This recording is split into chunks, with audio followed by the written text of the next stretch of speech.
ছেলে দুজনে দাঁড়িয়ে দাঁড়িয়ে কথা বলছে, আর পেছন দিকে একজন আসছে, কে? গান্ধারী। বাবা, ও বাবা, তোমার কি হয়েছে বাবা? আমি তোমাকে তখন থেকে বাবা বাবা বাবা বলে ডাকছি, আমার ডাকে তুমি কেন সাড়া দিচ্ছ না বাবা? আমি কি কোনো অপরাধ করেছি বাবা, যার জন্য তুমি আমার ডাকে সাড়া দিচ্ছ না? বাবা, ও বাবা, হাতে ঠেলা দিয়ে বাবা, ও বাবা, বাবা সাইড করে দিয়ে চলে গেল। শুনতে গান্ধারী হাউ হাউ করে কাঁদতে শুরু করলো। আবার কি হলো? যে বাবা আমাকে এত ভালোবাসতো, সে বাবা আমাকে সাইড করে দিয়ে চলে যাচ্ছে। আমি কালকে আর বসে থাকবো না, আমি কালকে বাবাকে ধরবো, বাবাকে আমি ধরবো। বাবা কেন আমার সঙ্গে কথা বলে না, এটা আমি জানবো।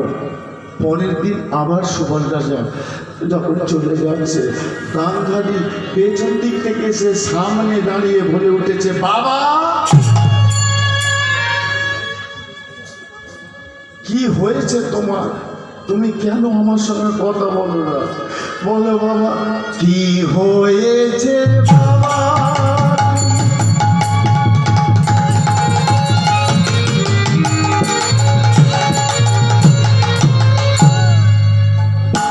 কেন কথা বলো না?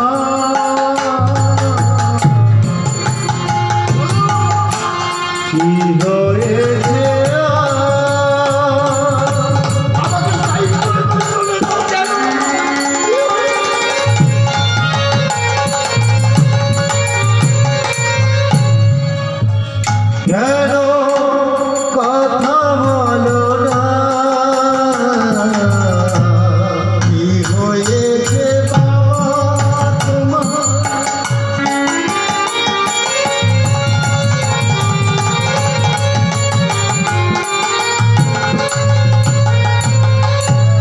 কেন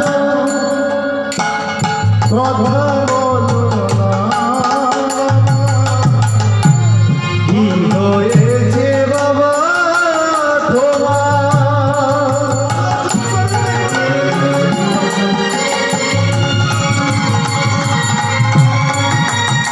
কেন কথা বলো না?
আমি তোমাকে ছাড়বো না বাবা, তুমি আমাকে বলো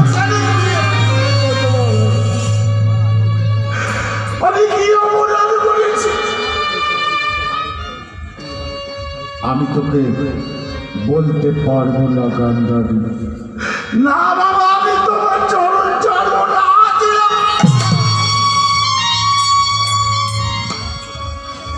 পেছন দিক থেকে একজন এসে বলে উঠল, গান্ধারী শুনবি, বাবা কেন তোর সঙ্গে কথা বলে না?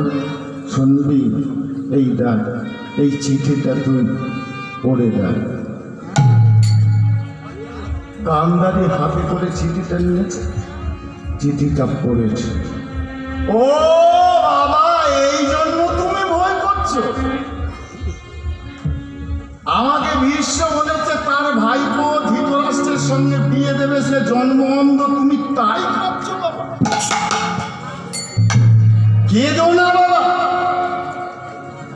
তুমি যদি বিয়ে না দাও বাবা, শুনে না, তুমি যদি আমাকে ওই হস্তিনাপুরে ভীষ্মের ভাইপো ধৃতরাষ্ট্রের সঙ্গে বিয়ে তুমি যদি না দাও বাবা, তুমিও শুনে নাও বাবা, আগামীকাল আমি গলায় কলসি বেঁধে ওই যমুনার জলে ডুব দেব, আর জীবনে উঠব না।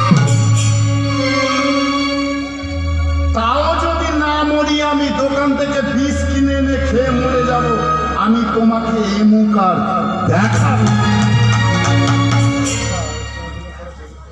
মনে মনে গান্ধারী এত কথা বলছে। আচ্ছা শোনো না, আমাকে যদি তুমি ধৃতরাষ্ট্রের সঙ্গে মানে ভীষ্মের ভাইপোর সঙ্গে বিয়ে দাও, অসুবিধে তোমার কি বাবা? বলে যে জন্মবন্ধ, যে তোকে দেখতে পাবে না সারা জীবন। ও বাবা, এর জন্য তুমি ভাবছো?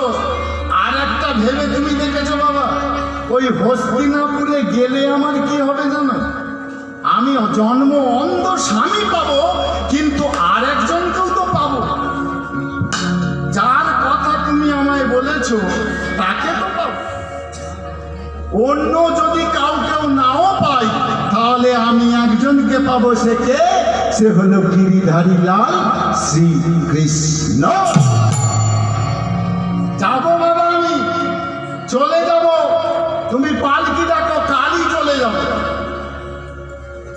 আচ্ছা গান্ধারী, তুই চলে যাবি যখন বায়না ধরেছিস, তাহলে তুই চলে যা, তোকে পালকি আমি ডেকে দিচ্ছি।